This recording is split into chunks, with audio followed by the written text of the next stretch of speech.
Hello and welcome to From the BLN, the Burnley podcast. This is being recorded the night before we take on Sheffield Wednesday at Turf Moor. I'm Andrew Greaves. We've got Paul Woodhouse and Chris Borden for now, but we are joined by Darren Bentley, former Burnley FC media manager, and somebody who's covered the Clarets for a number of publications as well.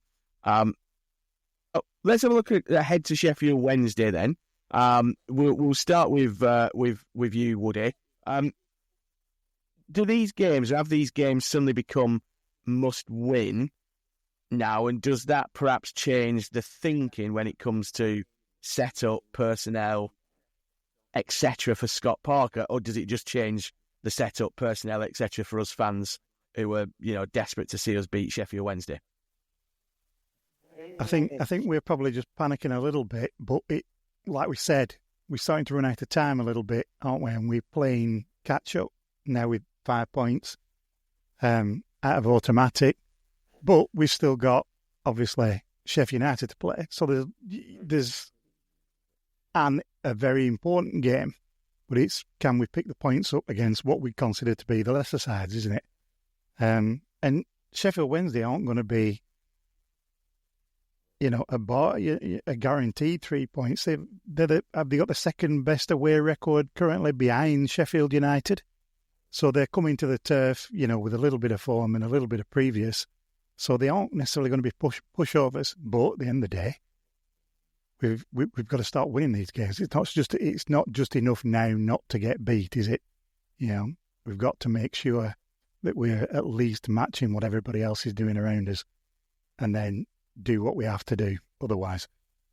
Yeah, and Chris, we saw Leeds United grab that late winner against Sunderland on Monday night. Of course, Wilson Isidore putting Sunderland ahead, but 2 goals from Patrick Stroik meant that Leeds took all 3 points. And actually, that probably, I was kind of thinking, well, Sunderland winning is the better result, but do we now think Leeds United are perhaps just that little bit too far out of reach? They're just that little bit too much in their locker, and we're now looking at hunting down Sheffield United, who actually play Leeds United next Monday, so we've got a bit of a fiery fixture on Monday as well. Or is everything still open for the Clarets to seize upon if we can start picking up some big wins? Well, it's very much still open. I know it's a 3-result swing from Leeds, 2-result swing from Sheffield United, but with 13 to go, and say Leeds have form in this regard, haven't they, for blowing up when the going gets tough. The Farker was getting criticised for bringing Stroik on the other night, and he pops up with 2 goals. But that being said, sort of a lot of people just sort of saying that it was the 12th man, it was the crowd at Leeds that basically sucking the ball in. They sort of generated that atmosphere that gave them the win. So they're very much behind the team as such. And yeah, they're quality. I still think, like Burnley, I think they're shy of a centre forward, Leeds, but they're getting results. Sheffield United, without actually seeing the games, reading the Sheffield correspondence and fan comments, it sounds like they're not playing well at all, but they're getting results. Yeah. That's what it's about. It's not a beauty contest this time of year. It's getting points on the board, and we need to be turning these draws into wins. It's not rocket science, is it? And it's we thought we'd sort of turned the corner, didn't we, in terms of our attacking play, and in a sense we continued that at Preston. With we had gilt-edged chances, and it's just about putting them away really, and.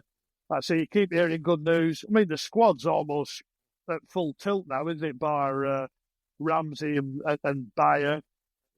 Mike Trezor. So, well, I'm not going to mention his name again. I don't believe he exists. So, but it points to us only kicking on. It's just can we stay the pace with the top 2, and not forgetting Sunderland, who still will not go away. Mm. Yeah. Chris mentioned it's not a beauty contest at this time of year.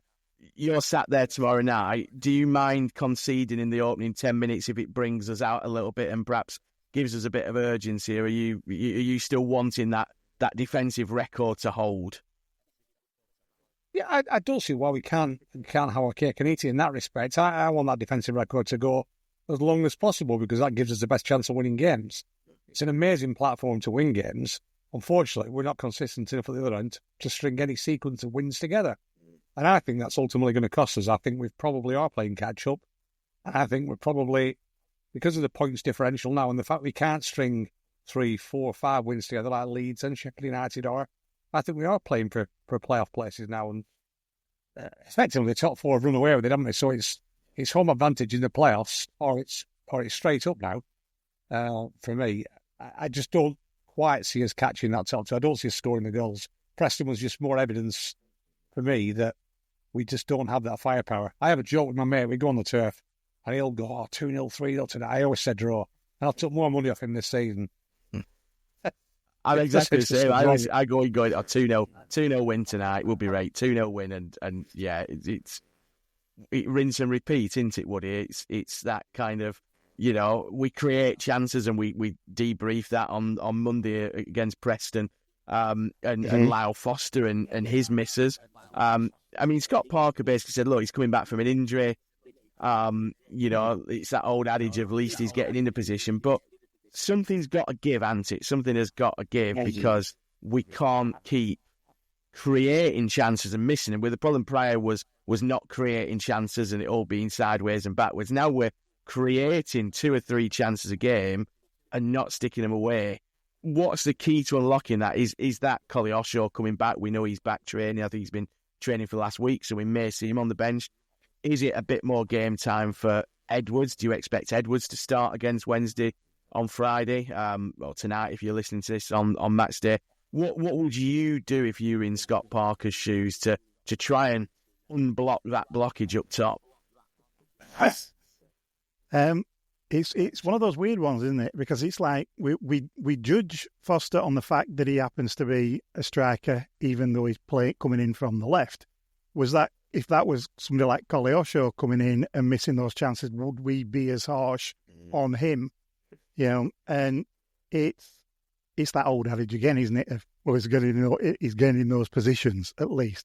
And I think there's a case to say he's doing a lot of good work, down that flank and getting into positions. And he's at least a 70, 75-minute man who, when players are tiring, he's still as quick towards the latter part of a game as a starting part of a game. And all he has to do is score one of these. And maybe he will then go on a run. I think he's obviously a form and a confidence player. But it's a stick or a twist, isn't it? It's if he doesn't, then again we're running out of games, and it's not a time to get Foster into form. And you'd think that with somebody like Edwards there, who is arguably should be one of the best players in the Championship by quite a distance, you want to try and get him into the side somehow.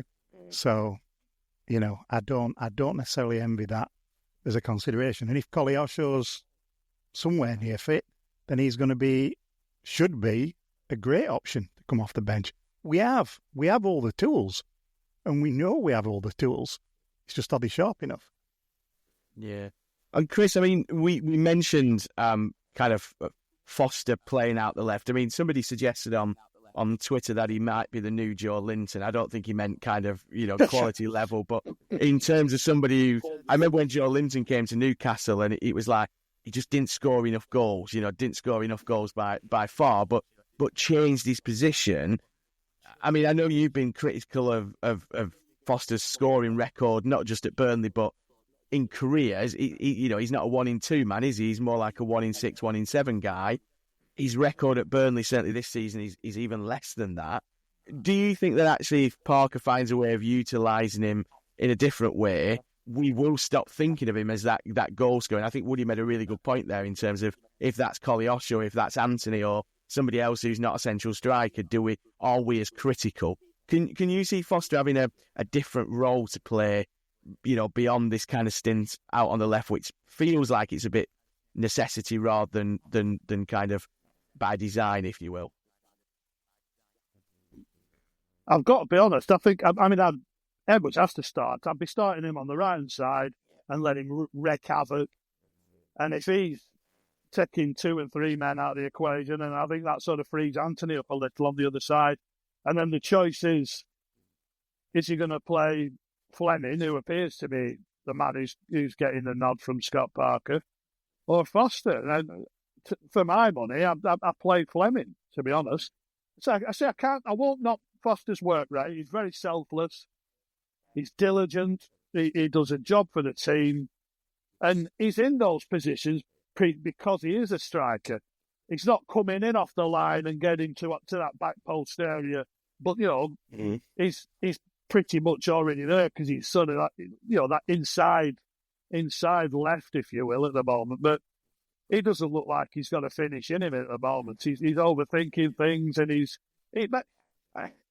I don't like this who he's taking out for his confidence. I mean, it does nothing for your confidence. If you take it out of the team, it probably makes it worse. But if all he wants is one to hit the back of the net, and then forget about run without a goal and try and kick on. But if he's going to play 2 wide players and a front man, I think he's going to be the odd one out. Yeah. And there's a couple of decisions to be made probably a little bit further back there. I mean, obviously, Josh Brownhill, club captain, been out the side with that rib injury I think he picked up against Leeds, came back in, got some minutes against Preston. Does he stick or twist Scott Parker in midfield? I mean, Laurent has probably become less effective in the last couple of games as perhaps he was when he first came into that side.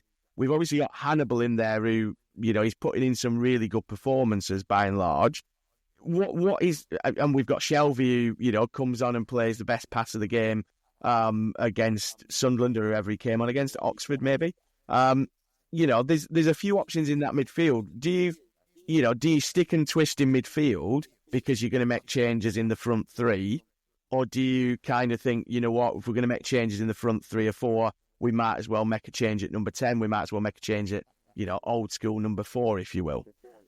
Well, first of all, I'm with Chris. I think Foster gets a shepherd's hook for me. I've never been his biggest fan, and I don't subscribe to this. He scores a goal and he'll go on a run because he's never done that anywhere.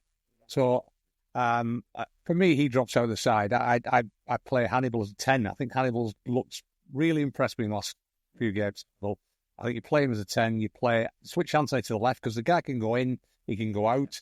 So it doesn't really matter to him where he is. And Edwards, who I saw for the first time at Preston, really just caught the eye in a little cameo towards the end. Mm-hmm. So he definitely plays on the right. I think Laurent's done enough. I like Josh and Josh Cullen as a pairing. And it's unfortunate on Josh Brownhill, who's a goal-scoring midfielder, but he isn't necessarily a 10. And I think, I'm not sure Hannibal's a 10, but he's earned the right to play there a little bit longer, I think.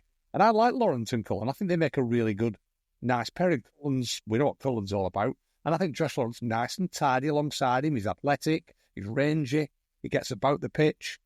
I think Brownhill sits it out for the minute, and I think he's our sort of backup number 10, if you will. Interesting. That's yeah. What Yeah, I mean, I should say I do like Laurent. I've just seen his effectiveness perhaps wane a little bit, but it may just be, it might just be my kind of opinion. And as Owen Coyle once told me, opinions are like arseholes, everyone's got one. Just that his was slightly more valid than mine was, apparently, but there we go. Woody, I mean...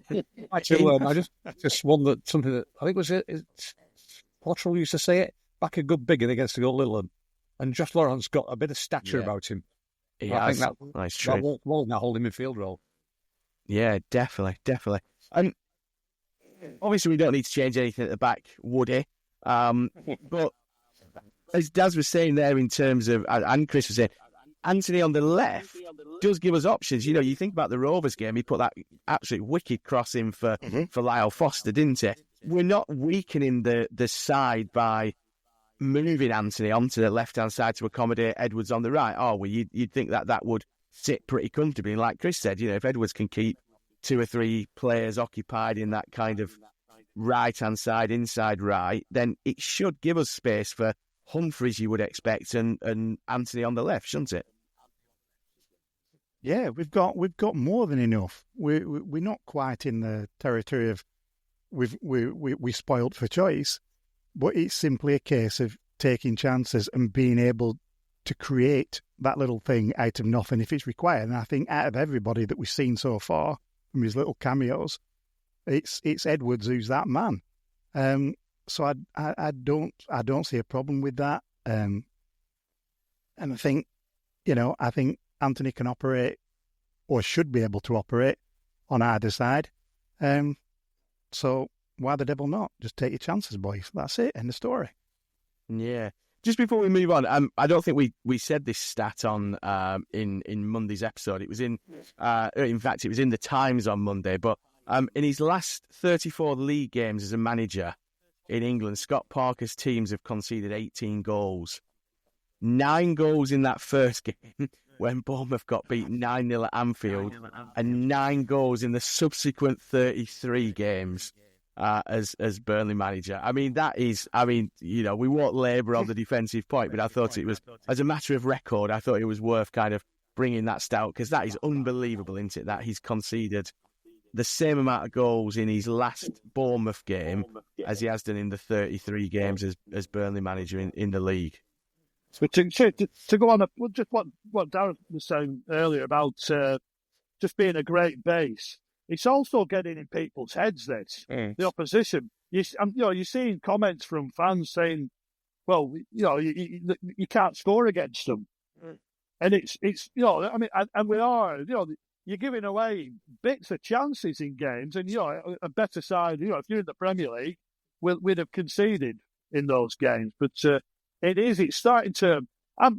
You're seeing people say, "Oh, we need to concede a goal and forget about this record." It's absolute nonsense.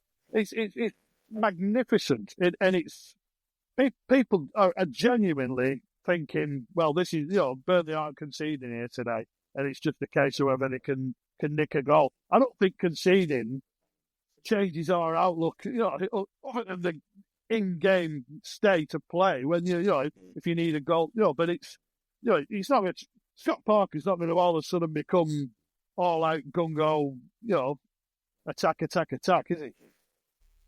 No, I mean Preston had a good chance in the first. Preston had a great chance in the first half. Deepdale, and Trafford came out and made a block. Esteve celebrated that save like he'd scored the winning goal in a cup final, and that's what it means to this defence. And why would you take that away? Pride in clean sheets is giving them an extra 10%. Yeah. I think that was the one where it was a mixture of Trafford, Esteve, and Lyle Foster. So I mean, we've criticised Foster, but it was that, you know what I mean? And it's that kind of that bust of gut to get something in front of the ball. But yeah, Esteve and his celebration, I love that from defenders. When a defender or a goalkeeper kind of takes one square in the face and they're kind of celebrating like it's a goal, because to them that is the thing. I think JJ Watt's getting slightly nervous because he's had this bet that he'll come out of retirement if James Trafford doesn't concede between now and the end of the season. I think Trafford's been talking about this week as well. What's Cincinnati not being improved by JJ Watt coming out of retirement? Well, that's Woody. You live nearest to there, don't you? Yes, but it's still about 3 hours away. Yeah, yeah, and nobody likes the Bengals around here. Yeah, it could play. It could improve the New York Giants if he played in any position, I think. Yeah, he probably wants to come to the Browns. To be fair. Yeah. Cool. There we go. I think he'll be all right. He'll be all right. I don't think he needs to come out to retirement, and he'll probably concede a goal when we least expect it. Everyone's going to Friday's game now expecting another clean sheet. Not surprised if Sheffield Wednesday scored, would it? Yeah. And if a team scores first against us, the dynamic in a game suddenly is really weird. We've then got to score through to win a game. We don't do that very often. So I don't mind people scoring. It's a consolation goal in the 93rd minute. They can have it. Yeah. So we've been behind six times, haven't we, this season? Is that right? Wow. It's just utter madness, isn't it? Yeah. And if you think you look back at some of the goals, and not to keep harping on about Weiman's goal that he'll never score ever again in his career times 10 sort of thing. But it's a freak goal like that he's one of the 9. Yeah, it's very strange, isn't it? And let's move on, because Woody's found something. We always like an excuse to kind of have a dig at Vincent Kompany, but Woody, on Reddit, I have to admit, I don't really know how Reddit works, but I did click the link, and it appears that I've got an account on there, which is quite good. But he's posted on the Burnley the Burnley subreddit, I think you call it. Bayern fan coming in peace asking about Vincent Kompany. So, and this guy, Hedgehog Solid 6288, I don't even know what this is. As basically said, I heard you guys play dominant, attractive football under Kompany in the Championship. Is that true? I don't count the Premier League because I watch you guys there. To be honest, this season under Vincent, Bayern plays one of the most horrendous football in recent years. In my opinion, it's even worse than Tuchel or under Kovac, two of our worst coaches in the club's history. Last night's game against Celtic is peak of horrible and boring football with thousands of sideways passes and no danger at all. The players are clueless and crossing, shooting with no purpose. I'm hopeless and I don't know if there's a chance this thing will improve or not. About Vincent, is he just that bad? I think this opens up that kind of wider... we were all taking great delight in Celtic almost pulling off a shock and dumping Bayern out of the Champions League, especially given the Champions League final is at the Allianz Arena, and certainly I think Kompany's continued employment there next season might rest on him at least getting to that final. But Daz, we've watched some terrible football over the years, haven't we? And we've been treated to some good football, and I think to give Vincent his due, that Championship season, we saw some special performances. This season, as we've just been discussing at length, the lack of goals means there is a lack of entertainment at times. Do we accept as football fans that if the greater goal is achieved, whether that is promotion to the Premier League, whether that's winning the Bundesliga, whether that's winning the Champions League, we can accept that the football isn't as entertaining? Or do we still ultimately want to be entertained and we're a bit greedy and we still want those goals at the end of the season as well? It's an entertainment business, isn't it? At the end of the day, I do not feel I've had value with my season ticket this season, sitting through a lot of rubbish this season. And I kind of get the anti-Kompany sentiment, but I can't go there because the man gave me and my 10-year-old son in his first season watching Burnley one of the best seasons I've ever had in my life watching Burnley. Yeah. Why would I be critical of Vincent Kompany? He couldn't hack it in the Premier League, and the players couldn't hack it in the Premier League. But I'll tell you what, the Premier League is just a disaster zone for teams who get promoted. Unless you spend hundreds and hundreds of millions. Ipswich just spent the same as us last season, and they're struggling. I don't think you can judge him on the Premier League because the Premier League is just a minefield, isn't it? It's a close shot for 10, 12, 14 clubs, whatever it is, and the rest fighting around. I thought we were amazing that Championship season. I would have that football back in a heartbeat compared to what we're playing now.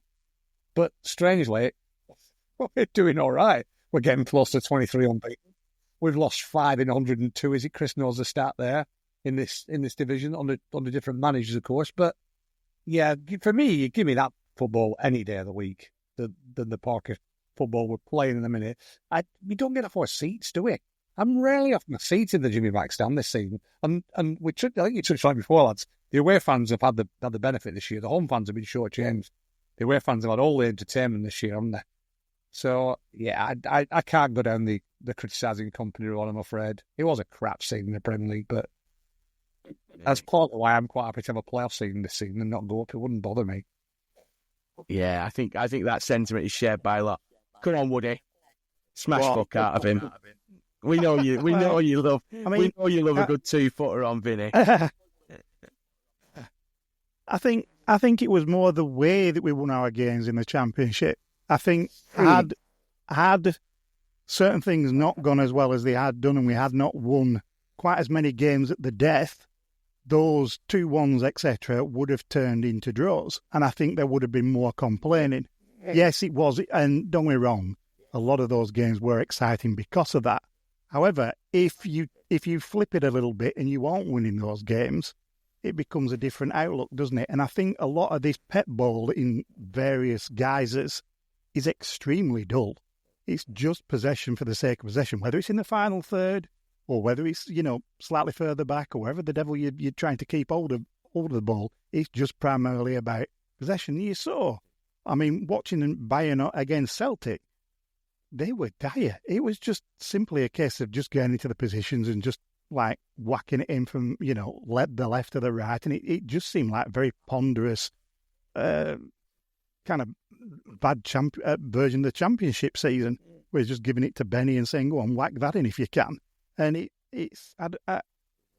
I'm not sold on any of this. I'm kind of happy in a way that Pep Ball is being found out necessarily for what it is, because I don't think that is primarily as entertaining as it could or should be. And that is right. It's an entertainment. It's the entertainment business.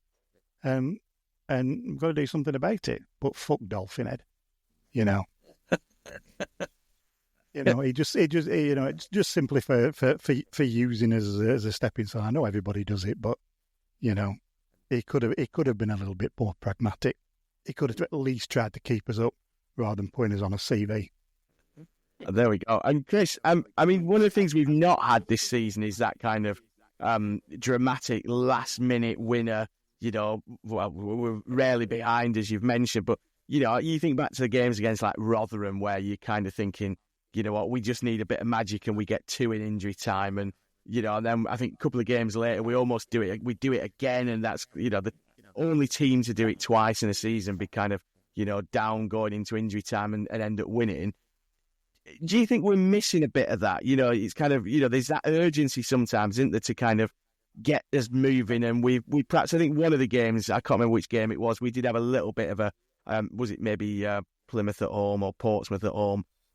But we're missing a bit of that excitement, as Dad says, aren't we? That kind of get you out your seats, whether it's a, last minute winner or a prolonged run of chances where you're actually thinking, Christ, this is, once the barrier breaks, that's it. We're going to go on and smash this team.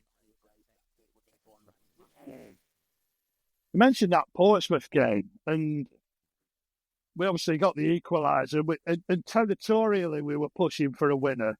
But we didn't create chances. And even the winner's slightly stuffy, isn't it? And it didn't feel like it was coming.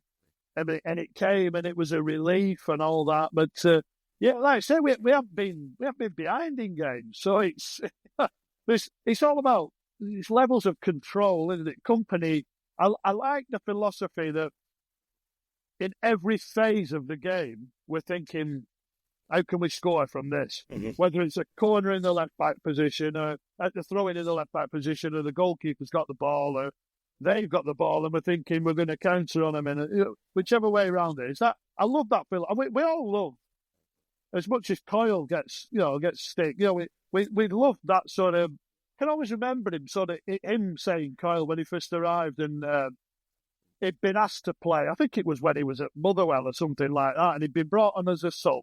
And he was playing wide, and he was basically an auxiliary fullback. They were doubling up on, whether it was I can't remember, it was a Rangers or Celtic player, and he just felt like, I said, what am I playing football for? I'm an attacking player, and I'm defending for all my time on the pitch. And he said, I'd rather lose trying to win. And it's a very romantic thing, that. It's obviously to some extent what we were doing last year. We lost trying to win. We weren't good enough. But you can almost applaud in some sense the sort of the thought behind it. But the season we finished 7th and qualified for Europe. I mean, it's not sparkling Brazil 70 football, no. But you'll never ever forget that. Never forget that. Just brilliant times, and like goosebumps even thinking about it.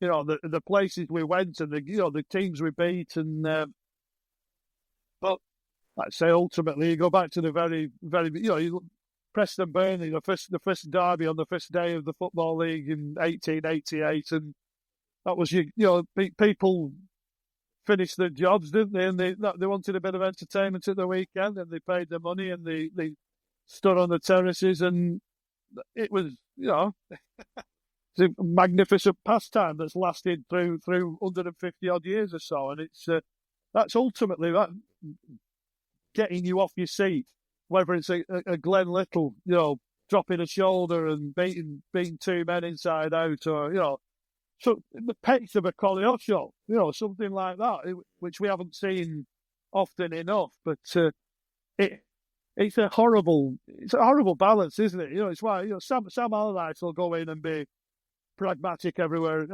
he goes. But on the flip side, in Okocha and Djorkaeff and all these characters. That brilliant Bolton side, yeah. Yeah, you see, you can look at it either way sometimes, but we want to win games, don't we? First and foremost, if we can win it by playing like Pele and Rivellino and Carlos Alberto, great. And by the way, if you're losing trying to win, that's a route to an early grave for most managers. Yeah, it's a real balancing act, isn't it? But I thought we were quite fair on Vincent Kompany there. I agree with you, Darren. They were cobblers. They were cobblers against Celtic, though. They were absolutely. They were sharp, yeah. And it was quite funny to watch him slip trying to get the ball off the pitch as well. That was quite funny, wasn't it? Him falling on his arse. We all love a manager falling on their arse, don't we? But excellent. Well, let's leave it there. Thank you very much, chaps. Thanks again to Daz for jumping on and joining us. We'll perhaps see if we can make that a permanent deal at some point. Just still on trial, doing a John Joe Shelby, just getting some minutes in, making sure he's fit enough, and things like that. But between now and the end of the season, I'm sure Daz will be on plenty again, and of course we've got a couple of other guests who we bring on as well. But that is it. Hopefully you enjoy the game tonight wherever you are. The club have posted out quite a nice, handy kick-off time. So wherever you are in the world, I think it goes from Sydney at 7 a.m. to somewhere else on the other side of the world at kind of 11 p.m. Wherever you're watching it, enjoy the rest of the weekend. I always quite like playing on a Friday night because it means the rest of the weekend is yours to do what you want with. And we will be back on Monday with a debrief of, hopefully, a positive result against the Owls at Turf Moor. Until then, enjoy your week and up the Clarets. How many times do I have to tell you? Stop moaning! Not going anywhere. I've never been happier.